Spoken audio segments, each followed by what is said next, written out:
Hi again, everyone. My name is Fifi, and I'm one of the PLC executives. And to continue with our series of interview videos, today we will be asking Mrs. Ellett, the head of the Socials Department, a few questions. So, Mrs. Ellett, would you like to give us a brief introduction of yourself? How long have you been teaching at Elgin? I've been teaching at Elgin for 15 years, so a really long time, and I teach social studies, so all the way 8 through 12. And how are the course content different for socials 8, 9, and 10? Well, I want to make sure that I got all the information, so I wrote some of it down. First and foremost, the important thing to remember about social studies is that we are really focused on building your skill set and working on the historical thinking concepts. So we strive to have students practice their critical thinking and critical writing skills, and this evolves in sophistication over grade 8, 9, 10, 11, 12. In terms of content, it's actually usually up to the teachers and the students and what they're interested in. But if we're going to have to tell you sort of a generality of what we do in grade 8, it runs the time period with potential topics including the collapse of empires. We have information through the Reformation period, information on medieval Japan, the Arab world, or perhaps even the Islamic Golden Age, as well as indigenous topics. So that's for grade 8. Grade 9, you get to look at the effects of imperialism and colonialism on Indigenous peoples in Canada and the world, and potential topics include the American Revolution, the French Revolution, science and technology revolutions, the Haitian Revolution, and even World War I. And then Socials 10 focuses on the evolution of Canada, which includes things like government, First Peoples governance, environmental policies, injustices in Canada and the world, such as residential schools or the Kamagata Maru incident that occurred in Canada, and also looks at advocacy for human rights and the overall movement for Canada towards autonomy. Wow, that sounds very interesting. And so what are some of the different socials courses that seniors can take?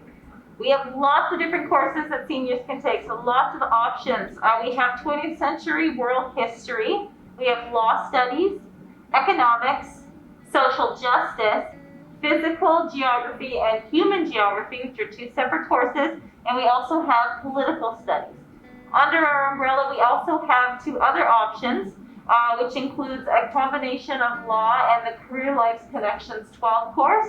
And of course, we also are included in the Humanities Co-op program, which has students doing CLC, law, English, and a work placement, which allows them to go into the work field and see potential career options. That's very nice. And are there any interesting projects that students get to do in these courses? Of course, absolutely. But it depends on the teacher teaching the course. But you can always expect something meaningful, creative, and fun from the Elgin Park teachers who teach social studies. But if we're going to tell you maybe a little bit of some things that you could possibly do, it could include things like mock trials, simulations, interviews from experts. We have even passion projects where students get to choose the area of interest and how they want to deliver that material in a meaningful way to them. So we get lots of different ways of doing things, and it's lots of fun. Mm-hmm. So do you have any examples of the projects that caught your attention?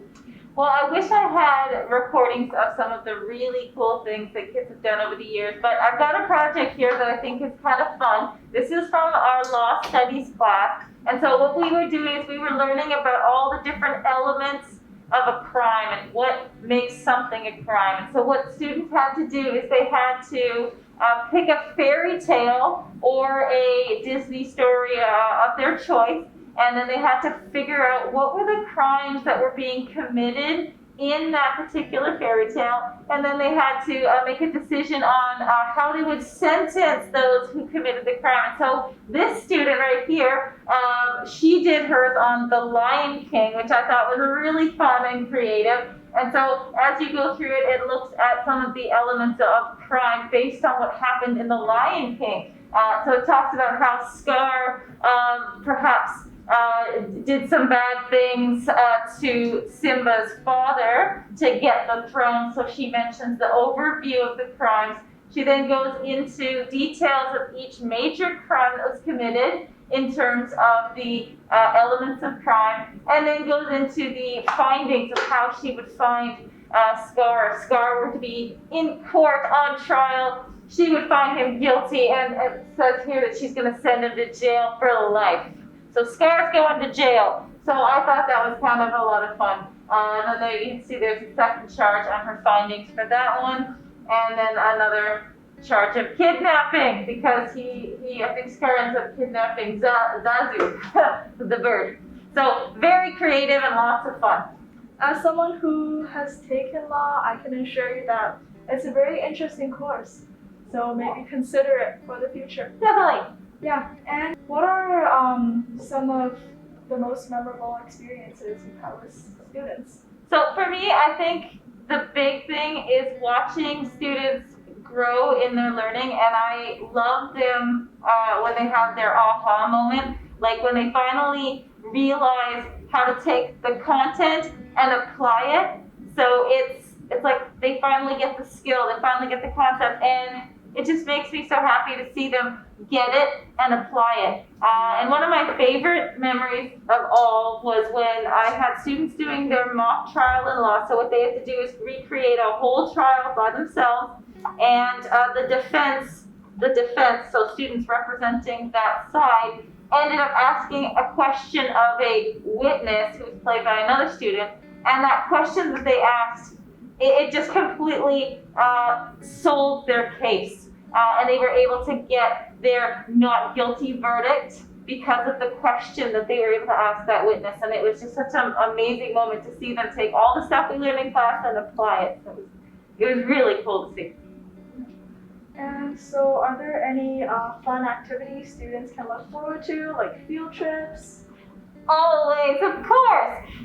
With social studies, we try our best to try to get you out there and see history isn't just in this building, it's everywhere. So in 20th century history class, we like to take students to the UBC for the annual Holocaust symposium that they do, and that is an amazing, impactful learning opportunity. In law studies, of course, we go to all the different courts and we watch real trials as they unfold, so those are always lots and lots of fun. In Socials 10, we've been known to take historical walking tours, because BC history is everywhere, so it's an opportunity to see it right in your backyard. In geography, physical geography, there are opportunities to go on hikes to see glaciers and glacier melt and movement, and also even an opportunity perhaps one day to go and see the active volcano at Mount St. Helens and see how volcanic eruptions work live in person.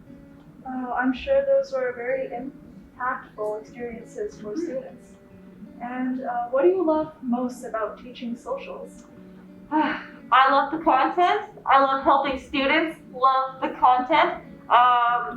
I think that if you're passionate about what you do, sometimes that can transfer into passion for students, and I love helping them find their way in terms of what they maybe want to do or maybe what they don't want to do after they leave high school. Because sometimes you love a subject and you'll move forward with it, and sometimes you'll learn in class and maybe it's not for you and you want to go in another direction. And I think that that is the best part of teaching social studies, is getting to impart what I know to other people and hope that they get joy from it as well. Mm-hmm. And lastly, what is one piece of advice that you would give to students? Well, my piece of advice is always try your best, number one.